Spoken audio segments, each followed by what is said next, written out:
stars. I'm gonna get. Mr. Speaker, yesterday Florida became the 36th state to legalize marriage equality. Now more than 70% of Americans live in a state where sexual orientation does not dictate who can be married.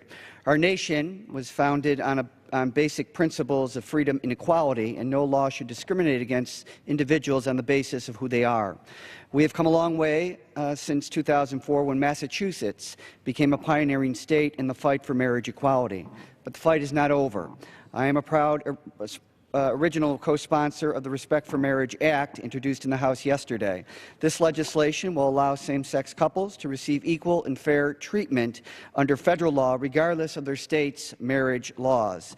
As we begin the 114th Congress, I look forward to working with my colleagues in the House to make sure that we have laws in place to end discrimination towards individuals, regardless of their gender, race, religious background, sexual orientation, or gender identity. I yield back the balance of my time.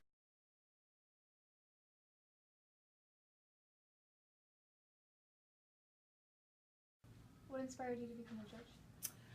Well, I practiced criminal law for 20 years, and I was a prosecutor for 10 years, and so I was in a lot of courts. And I found that there were some judges, one of whom is a federal judge now, that I really liked the way they handled cases and the way they researched the law and the way they didn't just, send something, just make some sort of unresearched answer. And I thought, you know what, that's really fascinating. And I think that being a judge is something one should do when they're, a little older, because it gives you a certain amount of wisdom. Plus I had all this experience about, criminal law in the background. What have you faced that's like the good and the bad sides of being a judge?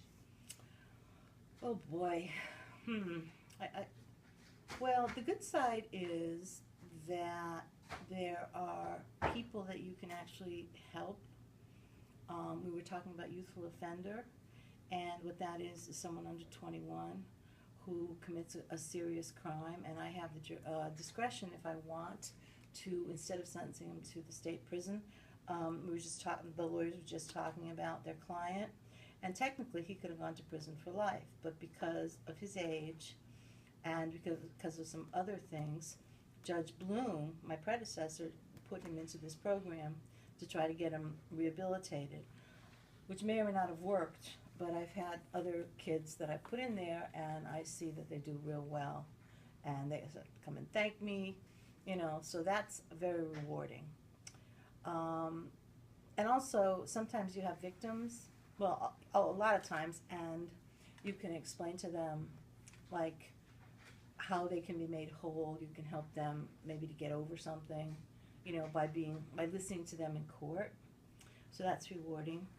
And also, what I love is jury selection, because I get to talk to the jurors about, why it shouldn't be considered jury duty, why it is, I think your father was in the Marine Corps or in the service, why, other than serving your country in the military, how important jury duty is. So I get up there and I wave the flag, and I love explaining that to people, because people don't think of it that way. The bad side is that I certainly get to see what we would call man's inhumanity to man.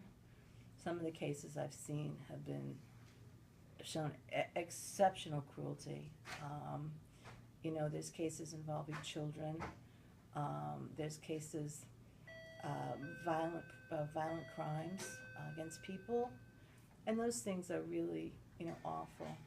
I've been lucky that I haven't had anybody in the 2 years really mouth off to me in court or anything. So I think that the defendants, the people in the orange jumpsuits, those are the ones that haven't bonded out from jail or can't because of the crime, or the folks that come up to the podium, have mostly been respectful, which, is kind of good.